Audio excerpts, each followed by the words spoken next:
Good morning. आज की class में हम रासायनिक बलगतिकी पढ़ेंगे। सबसे पहले हम जानेंगे रासायनिक बलगतिकी क्या है। रासायनिक बलगतिकी किसे कहते हैं, रासायनिक बलगतिकी की परिभाषा क्या है।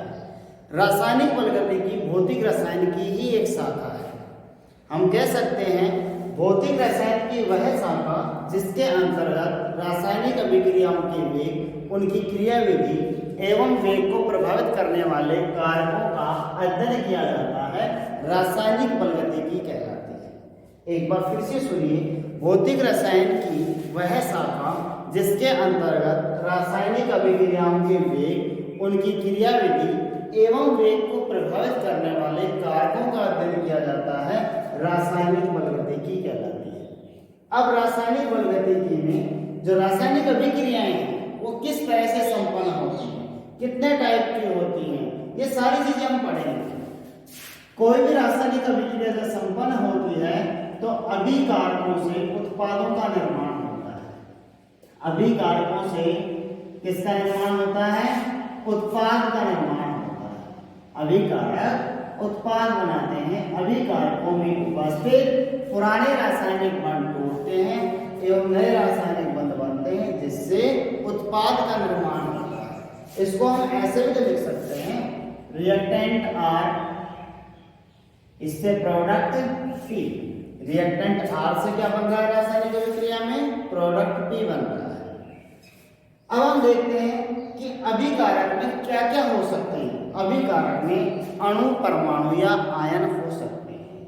फिर से सुनिए, अभिकारक में अणु, परमाणु या आयन हो सकते हैं। जब कोई रासायनिक अभिक्रिया आगे बढ़ती है तो अभिकारकों की सांद्रता कम होती जाती है, उत्पादों की सांद्रता बढ़ती जाती है। रासायनिक अभिक्रिया कुछ बहुत तीव्र गति से संपन्न होती है एवं कुछ रासायनिक अभिक्रियाएं बहुत मंद गति से संपन्न होती हैं। जो रासायनिक अभिक्रिया बहुत तीव्र गति से संपन्न होती हैं उनका वेग, या मैं कह सकता हूं वो 10 की पावर -12 से 10 की पावर -16 सेकंड तक के समय में ही पूर्ण हो जाती हैं। और कई ऐसी अभिक्रियाएं जो अत्यंत मंद वेग से संपन्न होती हैं वो कई वर्ष लगा देती हैं पूर्ण होने में। ये दोनों ही प्रकार की अभिक्रियाएं अध्ययन की दृष्टि से महत्वपूर्ण नहीं है। अध्ययन की दृष्टि से सिर्फ वे ही अभिक्रियाएं महत्वपूर्ण हैं जो ना तो अत्यंत तीव्र गति से संपन्न होती हैं, ना अत्यंत मंद गति से संपन्न होती हैं, या हम कह सकते हैं कि वो एक सामान्य समय या मापने योग्य समय में संपन्न होती हैं। कैसे समय में, मापने योग्य समय में संपन्न होती है। ये अध्ययन की दृष्टि से महत्वपूर्ण होती है। रासायनिक अभिक्रिया में जब अभिकारकों से उत्पादों का निर्माण होता है तो अभिकारकों की सांद्रता समय के साथ घटती जाती है, जबकि उत्पादों की सांद्रता समय के साथ बढ़ती जाती है। इसको हम एक सांद्रता समय ग्राफ से समझ सकते हैं। सांद्रता समय ग्राफ में हम एक्स एक्सिस पर समय को लेते हैं। एक्स एक्सिस पर किसको लेते हैं, समय, और वाई एक्सिस पर हम लेते हैं सांद्रता। ये सांद्रता अभिकारक एवं उत्पाद दोनों की ही होती है। यहां पर t बराबर 0 समय की बात करें तो अभिकारकों की सांद्रता अधिकतम होगी, मान लो यहां है। और जैसे जैसे समय के साथ रासायनिक अभिक्रिया बढ़ेगी अभिकारकों की सांद्रता कम होती जाएगी और समय के साथ प्रोडक्ट या उत्पादों की सांद्रता बढ़ती जाएगी। हम कह सकते हैं कि इस तरह से प्रोडक्ट की सांद्रता बढ़ रही है। ये रिएक्टेंट की सांद्रता है R, और इसको बड़े कोष्ठक में शो करते हैं। सांद्रता को हमेशा बड़े कोष्ठक से निरूपित करते हैं, और ये प्रोडक्ट या उत्पाद की सांद्रता है P। ये सांद्रता समय ग्राफ है किसी भी रासायनिक अभिक्रिया के लिए। अब हम देखते हैं किसी भी रासायनिक अभिक्रिया का वेग समय के साथ बढ़ता है या घटता है। रासायनिक अभिक्रिया का वेग समय के साथ घटता जाता है। ऐसा इसलिए होता है कि समय के साथ रिएक्टेंट या अभिकारक की सांद्रता घटती जाती है। अब एक दूसरा ग्राफ, ये सांद्रता समय ग्राफ के साथ साथ हम वेग समय ग्राफ देखते हैं। ये मान लो रासायनिक अभिक्रिया का वेग है और ये समय है। रासायनिक अभिक्रिया का वेग जब समय t बराबर 0 है तो मैक्सिमम होगा, मान लो यहाँ है, अधिकतम होगा।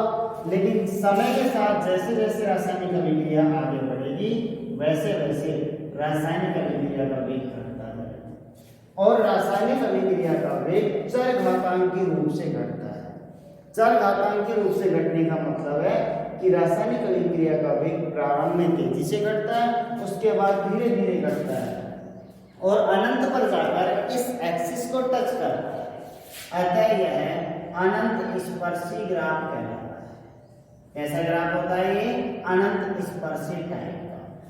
ये हमारा सांद्रता समय ग्राफ है, ये हमारा सांद्रता समय ग्राफ है और ये हमारा वेग समय ग्राफ, वेग समय ग्राफ।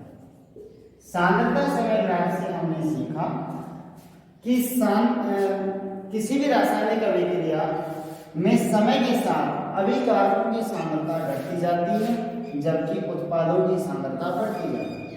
वेग समय ग्राफ में हमने सीखा कि किसी भी रासायनिक अभिक्रिया का वेग प्रारंभ में अधिकतम होता है क्योंकि प्रारंभ में अभिकारकों की सांद्रता भी अधिकतम होती है और जैसे जैसे हमारी रासायनिक अभिक्रिया समय के साथ आगे बढ़ती है वैसे वैसे ये ग्राफ पहले तेजी से गिरता है, उसके बाद धीरे धीरे गिरता है। या हम कह सकते हैं अभिक्रिया का वेग समय के साथ पहले तेजी से गिरता है, तेजी से कम होता है, उसके बाद धीरे धीरे कम होता है। इसको हम कहते हैं चरघातांकी रूप से घटना और ये अनंत स्पर्शी प्रकार का ग्राफ होता है क्योंकि एक्स एक्सिस पर ये अनंत पर जाकर टच करता है। हमने वेग समय ग्राफ देखा, सांद्रता समय ग्राफ देखा। अब हम बात करते हैं अभिक्रिया वेग। किसकी बात करते हैं हम? अभिक्रिया वेग। कि अभिक्रिया वेग क्या होता है? अभिक्रिया वेग के बारे में हम बात करते हैं। अभिक्रिया वेग किसी रासायनिक अभिक्रिया में अभिकारकों या उत्पादों की सांद्रता में इकाई समय में होने वाला परिवर्तन अभिक्रिया वेग कहलाता है। वापस से सुनिए, किसी रासायनिक अभिक्रिया में अभिकारकों या उत्पादों की सांद्रता में इकाई समय में होने वाला परिवर्तन अभिक्रिया वेग कहलाता है। अभिक्रिया वेग हम रिएक्टेंट के टर्म्स में भी और प्रोडक्ट के टर्म्स में दोनों में ही कैलकुलेट कर सकते हैं, दोनों में ही निकाल सकते हैं। इसके लिए हम एक रासायनिक अभिक्रिया देखते हैं रिएक्टेंट से प्रोडक्ट। ठीक है, T1 समय की बात करें तो अभिकारकों की सांद्रता हम मान लेते हैं R1। T1 समय की बात करें तो उत्पादों की सांद्रता हम मान लेते हैं T1। T2 समय पर अभिकारकों की सांद्रता R2 और T2 समय पर उत्पादों की सांद्रता P2। अब हम अभिकारकों के टर्म्स में, अभिकारकों के संदर्भ में अभिक्रिया का वेग देखते हैं। हम लिख सकते हैं अभिक्रिया वेग, अभिक्रिया वेग बराबर। सबसे पहले हम देखते हैं अभिकारकों के संदर्भ में, तो क्या बोलेंगे? अभिकारकों की सांद्रता में कमी, अभिकारकों की सांद्रता में कमी, सांद्रता में कमी डिवाइड बाय कमी में लगा समय, कमी में लगा समय। अभिकारकों की सांद्रता में कमी कैसे निकालेंगे? T2 समय पर अभिकारकों की सांद्रता माइनस T1 समय पर अभिकारकों की सांद्रता। तो हम लिखेंगे R2 जो T2 समय पर अभिकारकों की सांद्रता है माइनस R1 जो T1 समय पर अभिकारकों की सांद्रता है upon T2 minus T1। T2 minus T1 क्या है? इस कमी में ये जो सांद्रता में परिवर्तन आया है, ये जो सांद्रता में कमी आई है इसमें लगा समय वो कितना होगा T2 minus T1। R2 minus R1 को हम लिख सकते हैं del R, T2 minus T1 को हम लिख सकते हैं डेल T। लेकिन यहाँ पर यह बात ध्यान रखनी है कि डेल R की वैल्यू कैसी आएगी, नेगेटिव आएगी या पॉजिटिव आएगी, ये पता कैसे लगेगा। सबसे पहले हम ये देखेंगे R2 और R1 में से किसकी वैल्यू अधिक है। R2 और R1 में से निश्चित रूप से R1 की वैल्यू अधिक होगी। ऐसा क्यों? क्योंकि किसी भी रासायनिक अभिक्रिया में अभिकारकों की सांद्रता में समय के साथ कमी आती है, और जब कमी आती है तो बाद वाली सांद्रता कम होगी, पहले वाली सांद्रता अधिक होगी। तो हम कह सकते हैं डेल R की वैल्यू नेगेटिव आएगी, क्योंकि यहाँ पर बड़ी वैल्यू किसकी है, नेगेटिव की है। तो सीधी सी बात है ये वैल्यू किसमें आएगी, नेगेटिव। ये अभिक्रिया वेग हो, अभिक्रिया वेग क्या हो गया, minus del R upon del T। ये किसके संदर्भ में हुआ है, अभिकारकों के संदर्भ में। अब अगर हम अभिक्रिया वेग को अभिकारकों के संदर्भ में नहीं निकालकर उत्पादों के संदर्भ में निकालें, इसको मैं यहां लिख देता हूं, तो किस तरह से निकालेंगे देख लेते हैं। अभिक्रिया वेग अब हम निकालेंगे उत्पादों के संदर्भ में। क्या बोलेंगे, उत्पादों की सांद्रता में वृद्धि, उत्पादों की सांद्रता में वृद्धि डिवाइड बाई वृद्धि में लगा समय, वृद्धि में लगा समय। अब उत्पादों की सांद्रता में वृद्धि कैसे निकालेंगे, T2 समय पर उत्पादों की सांद्रता माइनस T1 समय पर उत्पादों की सांद्रता। T2 समय पर उत्पादों की सांद्रता T2 है और T1 समय पर उत्पादों की सांद्रता T1 है। अब divide by T2 minus T1, ये क्या है, इस वृद्धि में लगा समय या इस परिवर्तन में लगा समय। T2 माइनस T1 क्या लिखेंगे हम इसको, del T। T2 minus T1 क्या लिखेंगे, डेल T। लेकिन जहां पर डेल T पॉजिटिव आना चाहिए या नेगेटिव आना चाहिए, देखिए किसी भी रासायनिक अभिक्रिया में समय के साथ उत्पादों की सांद्रता में वृद्धि होती है, तो यहाँ पर P1 और P2 में से कौन ज्यादा होना चाहिए, यहाँ पर P1 और P2 में से P2 ज्यादा होना चाहिए। ऐसा क्यों, ऐसा इसलिए कि समय के साथ उत्पादों की सांद्रता बढ़ रही है। जब प्लस की वैल्यू अधिक है तो यहाँ पर ये वैल्यू भी कैसी आएगी, plus del T upon del T। तो अभिक्रिया वेग हम क्या लिख सकते हैं, अभिक्रिया वेग is equal to minus del R upon del T is equal to plus del T upon del T। ये अभिक्रिया का वेग आ गया अभिकारकों के संदर्भ में और उत्पादों के संदर्भ में, दोनों के संदर्भ में अभिक्रिया वेग। यहां तक समझ में आया। अब आगे चलते हैं, हम अभिक्रिया के औसत वेग की गणना करते हैं कि अभिक्रिया का औसत वेग क्या होना चाहिए। अभिक्रिया का औसत वेग एक यूजलेस टर्म है। ऐसा क्यों, क्योंकि रासायनिक अभिक्रिया का वेग प्रारंभ में बहुत अधिक होता है, उसके बाद तेजी से कम होता है और अंत में उपेक्षणीय हो जाता है।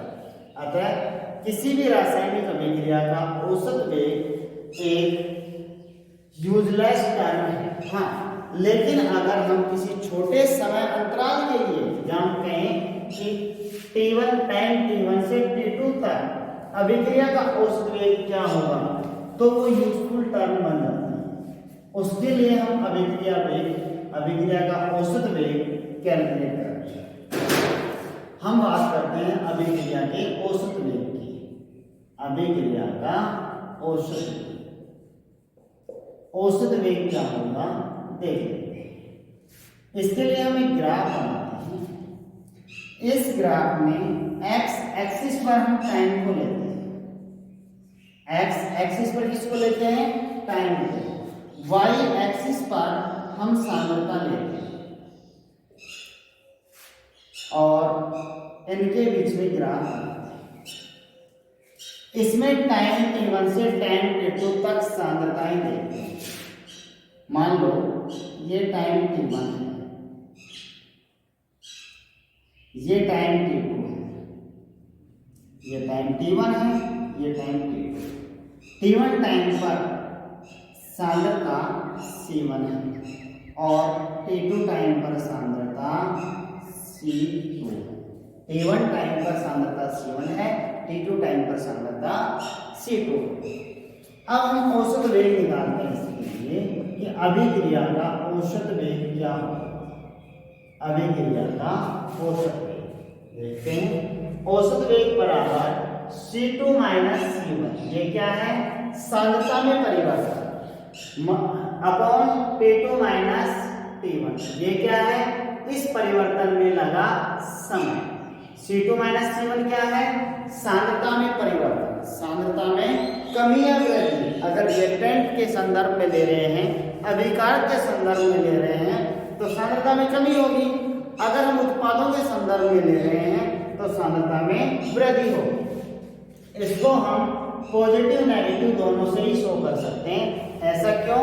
क्योंकि अगर ये रिएक्टेंट के संदर्भ में है, अभिकारक के संदर्भ में है, तो हम इसको नेगेटिव लिखेंगे। अगर ये उत्पादों के संदर्भ में है तो पॉजिटिव आएगा।